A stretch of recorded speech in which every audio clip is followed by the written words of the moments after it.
విధంగా మళ్ళీ ప్రార్థన విధానాల్లో కూడా చక్కగా నడిపించారు. అదే సమయంలో 40 minutes అన్న 40 minutesలోనే ముగించేశారు. చాలా సంతోషం. మనం 12 గంటలకల్లా చిన్న మెసేజ్ 2 మాటలే మనం ముగించేస్తాం. దేవునికి స్తోత్రం. ప్రభు పరిచర్య అంటే ఆయనకి చాలా ఆసక్తి కనుక మంచి వర్తమానం అందించినటువంటి దేవుని యొక్క సేవకులు జయానంద గారికి ప్రత్యేకమైన వందనాలు సంఘం తరపున, అలాగే రాజశేఖర్ గారు వారి కుటుంబం తరపున కూడా, చేరి వచ్చిన మా అందరి తరపున కూడా వారికి ప్రత్యేకమైన వందనాలు తెలియజేస్తూ ఉన్నాం. చాలా సంతోషం. క్లుప్తమ సందేశం మనం కొద్దిగా 2 మాటలు మనం ధ్యానం చేద్దాం. రోమీలకు రాసినటువంటి పత్రిక, రోమా పత్రిక 8వ అధ్యాయము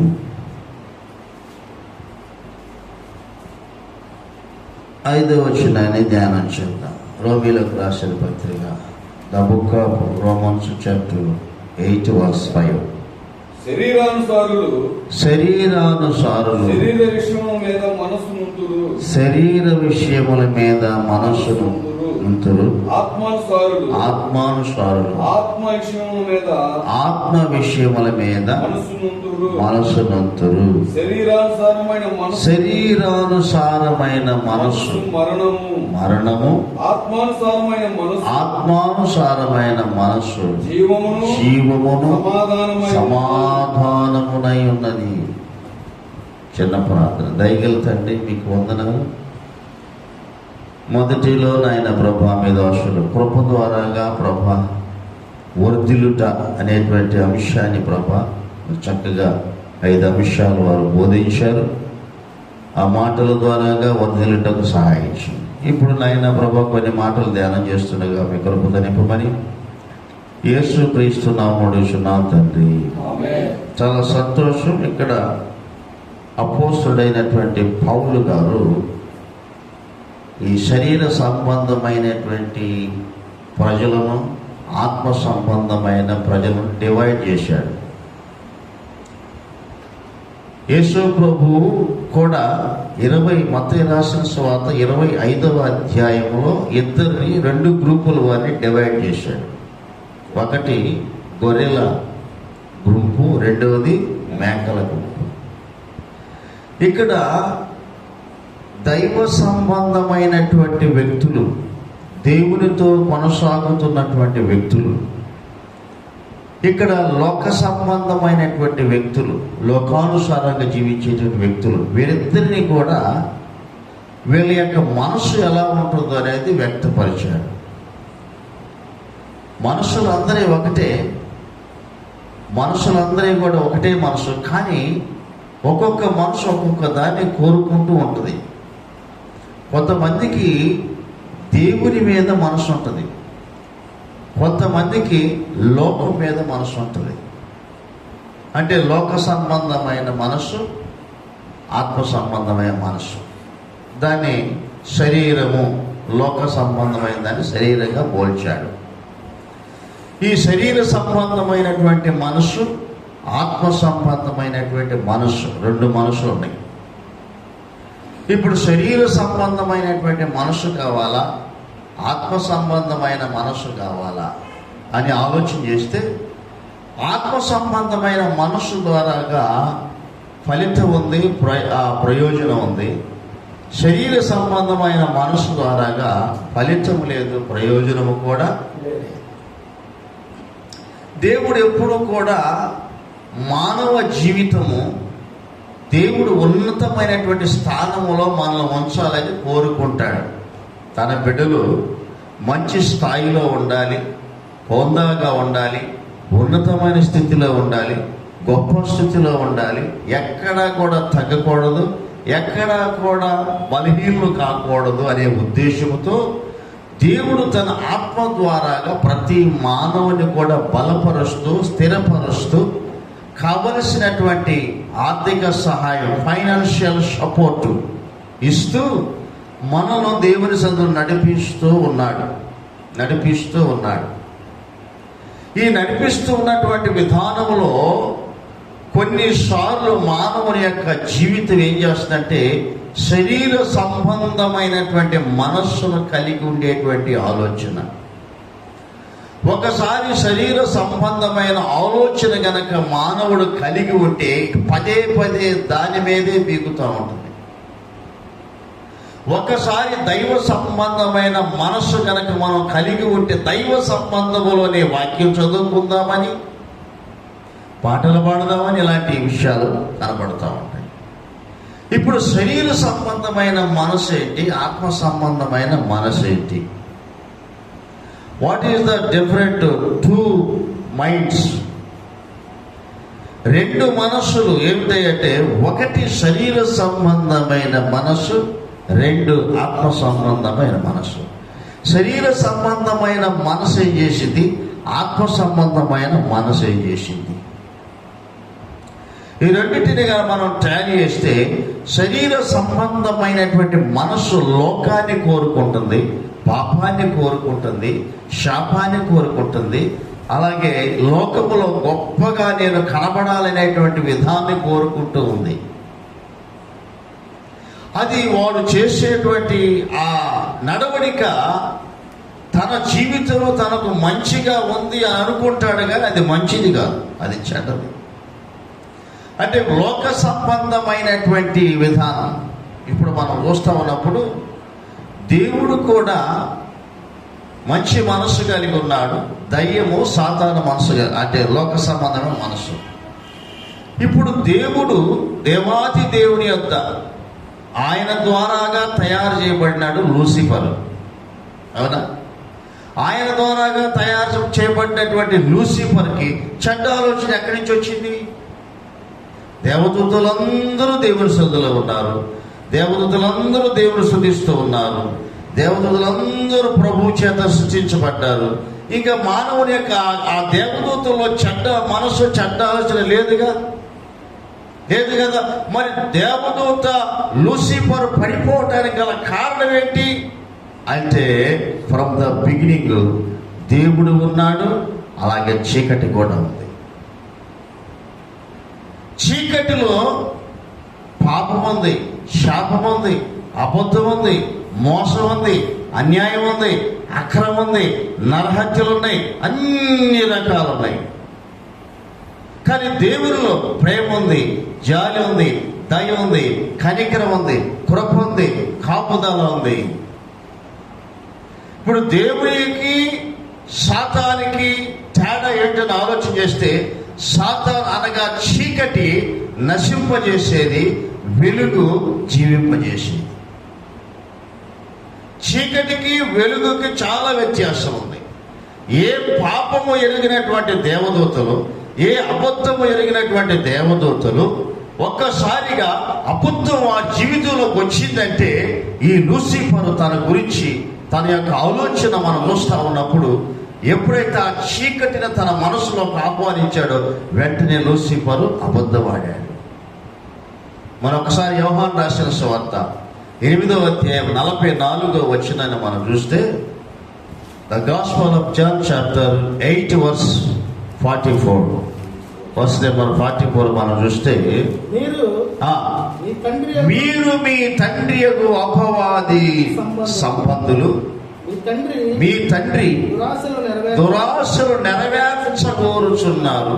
ఆది నుండి ఫ్రమ్ ద బిగినింగ్ వాడు నరహంతకుడై సత్యమందు నిలిచిన వాడు కాడు, వాని యందు సత్యమే లేదు. వాడు అబద్ధమాడినప్పుడల్లను తన స్వభావం, ఏ స్వభావం? చీకటి స్వభావము. ఇతనికి ఆలోచన వచ్చింది. మన పిల్లలు ఉంటారు అనుకోండి, మన పిల్లలు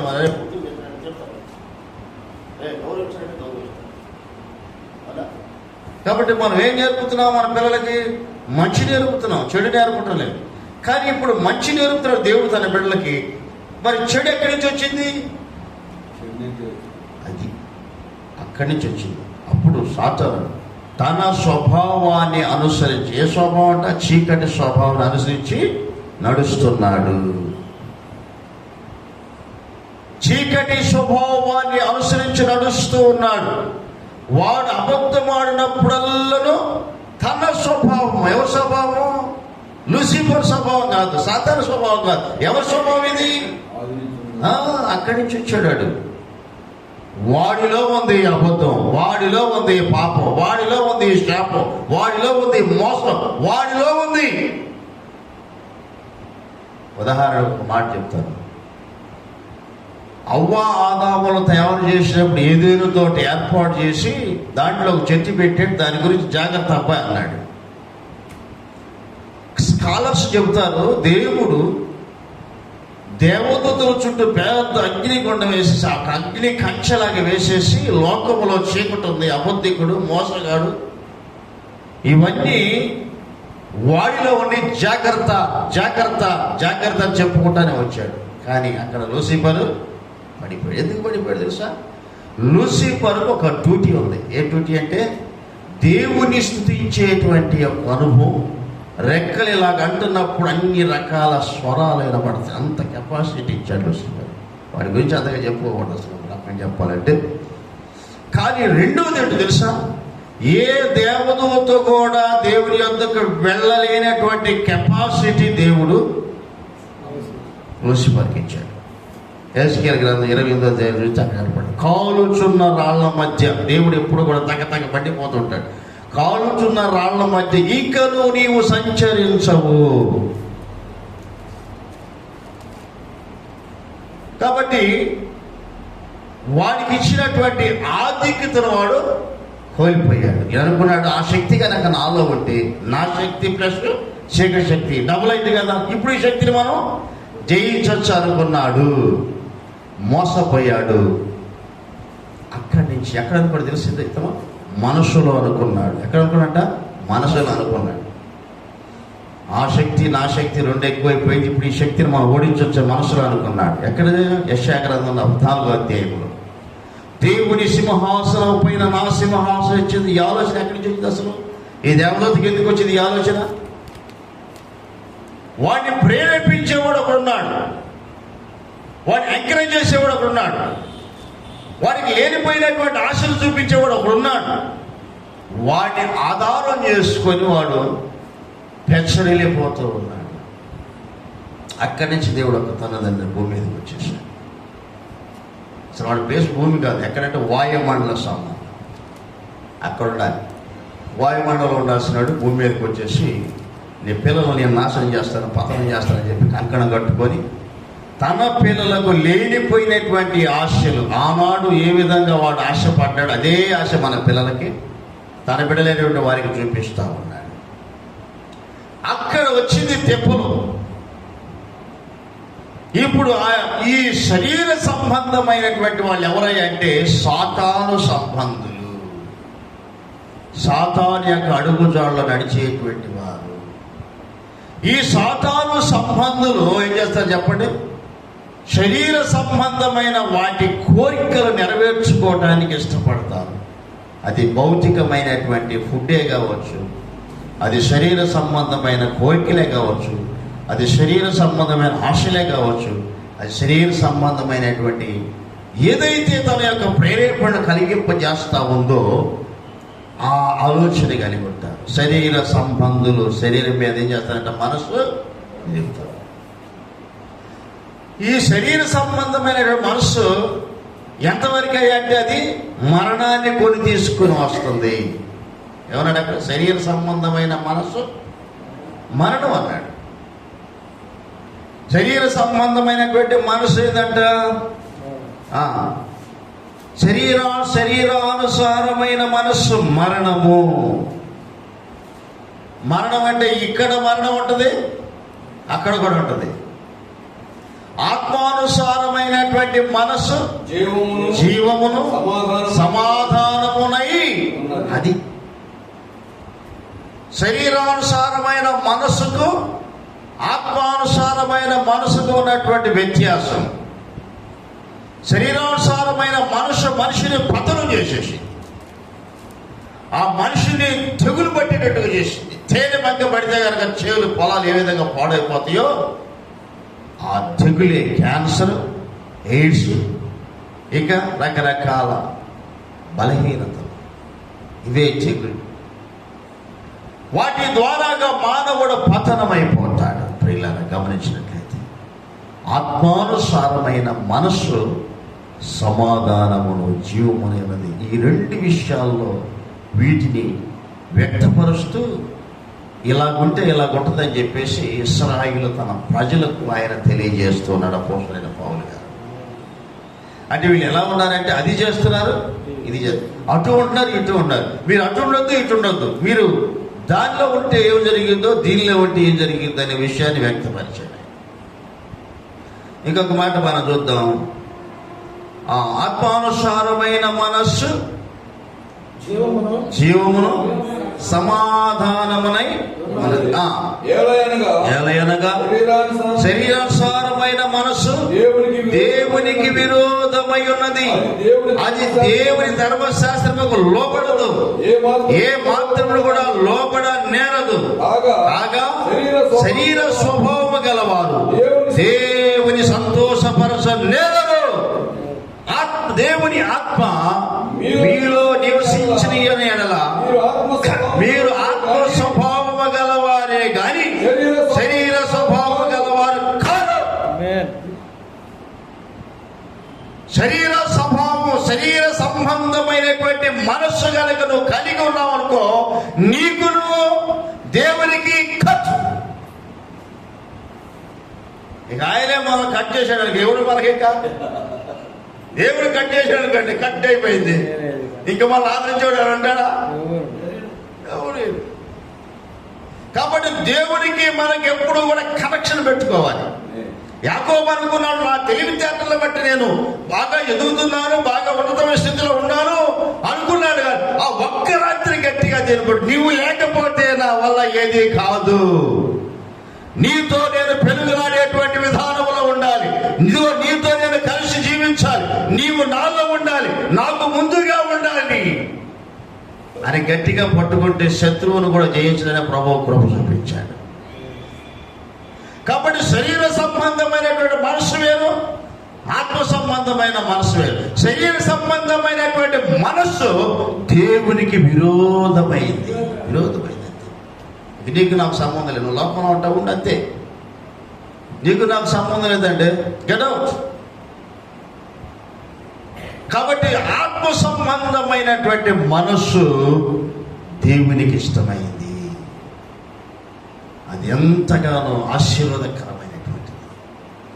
ఈ ఆత్మ సంబంధమైన మనస్సులో ప్రార్థన చేయాలని, పాటలు పాడాలని, వాక్యం చదవాలని, వాక్యం చెప్పాలని, ఇంకా ఎక్కువగా తోటి వారికి సహకారులుగా ఉండాలని. మన ఇంటి దగ్గర కూర్చున్నా కానీ ఏం చేస్తాం చెప్పండి, ఏదో ఒకటి వాక్యమో పాటలో చూసుకుందామని ఆలోచన. ఇది ఆత్మ సంబంధమైనటువంటి నడిపింపు. జీజస్ దినకర్ణ గారు, ఆయన బ్యాంకు క్యాషియర్. ఆయనకు ఒక 10 నిమిషాలు ఒక టైం ఉంది. ఇంకా భోజనం చేసిన తర్వాత 10 మినిట్స్ 15 మినిట్స్ టైం ఉందంట. ఈ 15 మినిట్స్ ఖాళీగా ఉండి ఏం చేస్తాం అని చెప్పి ప్రభు సన్నిధిలో కూర్చొని ప్రార్థన చేయాలి. ఆయనకు ఒక గది ఉందంట, ఆ సపరేట్గా గదిలోకి వెళ్ళి ప్రార్థన చేస్తాం 15 నిమిషాలు. మరి మనం చూస్తూ ఉన్నప్పుడు మనం ఎంత సమయాన్ని వ్యర్థం చేసుకుంటున్నాం. అయిపోయింది జనవరి 31వ తారీఖు, ఇంకా 1 అవర్లో ఫిబ్రవరిలోకి ఎంటర్ అవుతాం. వీళ్ళు ఎంటర్ ఇంటూదా అయిపోయింది, ఎంటర్ అయిపోయింది, ఫిబ్రవరిలోకి వచ్చేది ఇంకా. కాబట్టి ఫిబ్రవరిలోకి వచ్చేసాం. ఎప్పుడు 2025 అయిపోయింది, ఒక నెల అయిపోయింది. ఒకసారి మనం రివైండ్ చేసుకుని ఇంటికి వెళ్ళిన తర్వాత జనవరి 1వ తారీఖు నుంచి 31వ తారీఖు దాకా అసలు మనం ఏం చేసామన్నా, ఎన్నిసార్లు ప్రార్థన చేసాం, ఎన్నిసార్లు వాక్యం చదువుకున్నాం, ఎన్నిసార్లు వాక్యం చెప్పాం, వాక్యం చెప్పిన సందర్భాలు ఉన్నాయా, ప్రార్థన చేసే సందర్భాలు మొత్తం ఒకసారి క్యాలెండర్ తిరగెడితే అందులో చాలా వరకు మనకు మైనస్లే ఉంటాయి, ప్లస్ తక్కువ. నాతో కూడా కలిపిపోయింది. మనం అందరం కూడా మనం విమర్శించుకుని ఎడల తీర్పు పొందకపోదు అన్నాడు. కాబట్టి ఈ 31వ తారీఖు కంప్లీట్ అయిపోయి ఫిబ్రవరి నెలలోకి వచ్చేసాడు. ఎంత ఆశ్చర్యం అండి! చూస్తూ ఉండగానే సమయం తన పని అది చేసుకుంటా పోతూనే ఉంది. మనం ఎంతవరకు కాలయాపన చేస్తున్నామో ఒక్కసారి మనం గమనించాలి. అందుకని దినములు చెడ్డవి కనుక మీరు సమయములు పోనివ్వక సద్వినియోగం చేసుకోవచ్చు. అజ్ఞానుల వలె కాక అజ్ఞానుల వలె. అందుకని ఇక్కడ వాక్య భాగంలో మనం చూస్తే ఇక్కడ ఈ మాట చదువుకొని మనకు ముగించేసేద్దాం. అయిపోయింది. 8వ వచనం. కాగా శరీరానుసారము గలవారు దేవుని సంతోషపరచరు, దేవునికి ఇష్టమైన ప్లస్ దేవుని సంతోషపరచడం కూడా లేదు. తర్వాత దేవుని ఆత్మ మీలో నివసించిన యెడల మీరు ఆత్మ స్వభావము గలవారే గాని శరీర స్వభావం గలవారు కారు. ఎవడైనా క్రీస్తు ఆత్మ లేని వాడైతే వాడైన వాడు కాడు. క్రీస్తు మీలో మీరు శరీరం పాప విషయమై మృతమైనది, మీ ఆత్మ నీతి విషయమై జీవము కలిగి ఉన్నది. చాలు. మీ ఆత్మ దేవుని విషయమై జీవము కలిగి ఉంది. ఇప్పుడు మనం చూస్తామంటే శరీరం చెప్పినట్లుగా మనం నడుచుకుంటూ పోయామనుకో, ఆత్మ లోపల మదన పడిపోయిందండి. లోపల ఉన్న ఆత్మ శరీర కార్యం చేయాలని ఇష్టపడదు. లోపల ఉన్న ఆత్మ పాపం చేయాలని ఇష్టపడదు. లోపల ఉన్న ఆత్మ ఇష్టానుసారం జీవించాలని ఇష్టపడదు. లోపల ఉన్న ఆత్మ బుద్ధి తెట్టాలని ఇష్టపడదు. లోపల ఉన్నటువంటి ఆత్మ దేవుని వైపు చూసింది, ఈ శరీరం లోపల లాగేసింది. అందుకని శరీరానికి ఆత్మకి ఏముందంటే వైరు ఉంది. శరీరం ఎక్కడ కూడా సహకరించదు. ప్రార్థన చేసుకుందాం అనుకో, ఆయన ఇప్పుడుదా చేసి వచ్చా, ఇంకేం చేస్తా, కూర్చో, పడుకో, పొద్దున్న చేసుకోవచ్చు లేదా పొద్దున చేసుకోవచ్చు అంటది శరీరం. ఆత్మ అంటది కొద్ది నిమిషాలైనా ప్రార్థన చేసుకుంటే బాగుంటుందని ఆత్మ అంటది. అంటే ఆత్మకు శరీరానికి విరోధంగా ప్రయాణం చేస్తూ ఉంటాం. కాబట్టి మనం ఎవరు చెప్పినట్టు వినాలి? అది ఎందుకంటే ఆత్మ ఆయన ద్వారా మనకు అనుగ్రహించబడింది. దేవునికి స్తోత్రం కలుగును గాక. అద్భుతమైనటువంటి విషయాన్ని పౌలు గారు మనకు అక్కడ వ్యక్తపరిచినటువంటి సందర్భాన్ని మనం చూస్తూ ఉన్నాం. ఇక్కడ ఇశ్రాయేలుకి ఒక్క మాట నేను ముగించేస్తాను. 5వ అధ్యాయం ఇశ్రాయేలుకి ఒక మంచి ఆలోచన చూసారా? అక్కడ చక్కగా ఒక మాట చెబుతారు. 21వ వచనం చూస్తే రోమపత్రిక 5:21. మరియు అపరాధము విస్తరించినట్లు ధర్మశాస్త్రం ప్రవేశించెను. 21వ వచనం 5వ అధ్యాయం 21. ఆయనను పాపము మరణము ఆధారము చేసుకొని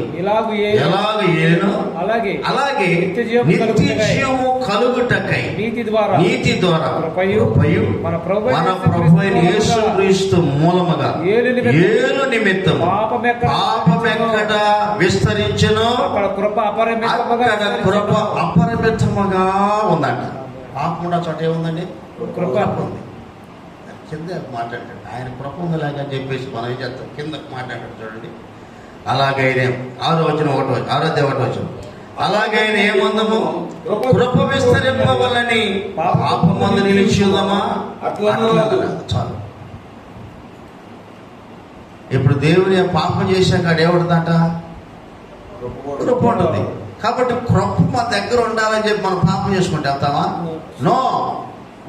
ఒకసారి మనం రక్షించబడిన తర్వాత పాపంలోకి మనం వెళ్ళటానికి అవకాశము లేదు. అందుకని శరీర సంబంధమైన మనసు పక్కన పెట్టేసాయి, ఆత్మ సంబంధమైన మనస్సు మనం కలిగి ఉండాలి. అది దేవుడు కోరుకునేటువంటిది. ఎందరైతే దేవుని ఆత్మచేత నడిపించబడతారో వారందరూ కూడా దేవుని పిల్లలు. కొంతమంది ఆత్మను పొందితే అంటారు, కొంతమంది ఆత్మను నింపుకుంటే అంటారు. ఆత్మచేత నడిపించబడటం అంటే నోటి మాటతో కూడా ఇందాక అయ్యగారు చెప్పినట్లుగా మృదువైనటువంటి మాటలు పలకటమే ఆత్మ సంబంధమైన నడిపింపు. మంచి నడవడిక, మంచి ప్రవర్తన కలిగి ఉండడం ఆత్మ సంబంధమైన నడిపింపు. అంటే కృప దేవుడు మరి ప్రతి ఒక్కరికి, సంఘానికి, తన సేవకులు, మరి కుటుంబ సభ్యులు, ఇంకా చాలామంది రాలేదు, వారికి కూడా దేవుడు అనుగ్రహించును గాక. చిన్న ప్రార్థన చేద్దాం. దేవుని యొక్క సేవకులు మరి పాల్పర్తి స్వచ్ఛన గారు మన మధ్యలో ఉన్నారు. వారు వచ్చి వాళ్ళ ప్రార్థనలు నడిపిస్తారు. దేవుని యొక్క మహాకృప చేత ఈ రాత్రికాల సమయంలో ప్రభు కృప మనతో ఉన్నట్లుగా మంచి వర్తమానం 5 అంశాలు దేవుని యొక్క సేవకులు చెప్పి ఉన్నారు. రెండోది ఆత్మ సంబంధమైన, శరీర సంబంధమైన, మనస్సును కలిగినటువంటి విషయాలు 2 ప్రసంగాలు కూడా చక్కగా ప్రభు చేత నడిపించబడ్డాయి. కాబట్టి అవి ఫలించినట్లుగా, ప్రతిఫలం దేవుడిచ్చినట్లుగా ప్రార్థన నడిపిస్తారు. తండ్రి, మహాగణుడా మీ స్తోత్రాలు చెల్లిస్తున్నాం తండ్రి. నిత్య నివాసి మీ స్తోత్రాలు చెల్లిస్తున్నాం తండ్రి. రాజులకు రాజా, ప్రభులు ప్రభువా, దౌలవరుడా, రత్నవరుడా, అతి కాంక్షణీయుడా మీ స్తోత్రాలు చెల్లిస్తున్నాం తండ్రి.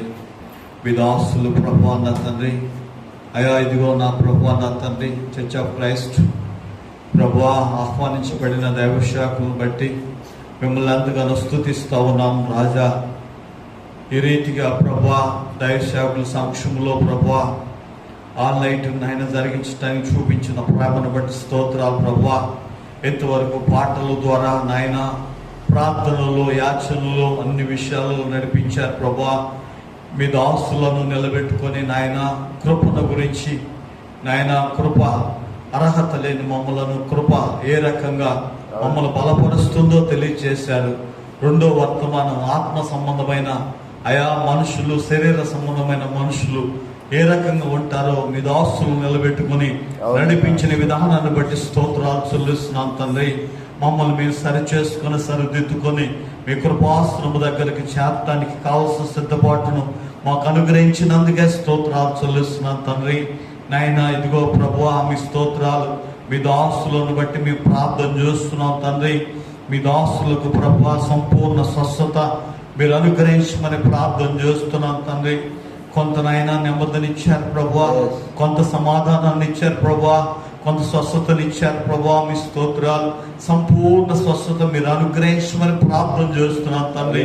నాయన మీ వాక్య పరిచర్య ప్రభువా, మీ వాక్యం వెంటనే మేము ఆశీర్వాదకరంగా ఉండడం ప్రభువా, మీ నామాన్ని కీర్తించడమే మేము ఆశీర్వాదకరంగా మార్చబడడం ప్రభువా, మిమ్మల్ని స్తుతించడమే మేము మీ సన్నిధిలో ఉండడం ప్రభువా. అట్టి ధన్యత నాయన మీ దాసులకు, మా అందరికి మీరు ఇచ్చినందుకై స్తోత్రాలు చెల్లిస్తున్నాం తండ్రి. మీ పాదాలు పట్టుకొని అడుగుతున్నాం ప్రభువా. ఈ రీతిగా నాయన సమయమందు, అసమయమందు ప్రభువా మీ దాసులకు ప్రభువా నా తండ్రి మీరు తలపెట్టిన ప్రభువా పరిచర్య నాయన తుది శ్వాస విడిచే వరకు బాణము కలిగి, బాధ్యత కలిగి నాయన ప్రభువా ముందుకు నడిచే ధన్యతని మీరు అప్పగించారు ప్రభువా. మీ స్తోత్రాలు చెల్లిస్తున్నా తండ్రి. మంచి ఆయుష్ని, బలాన్ని, శక్తిని మీరు అనుగ్రహించండి. పరిచర్లో అనేక ఆత్మలు, నూతన ఆత్మలు దయచేయి ప్రభువా.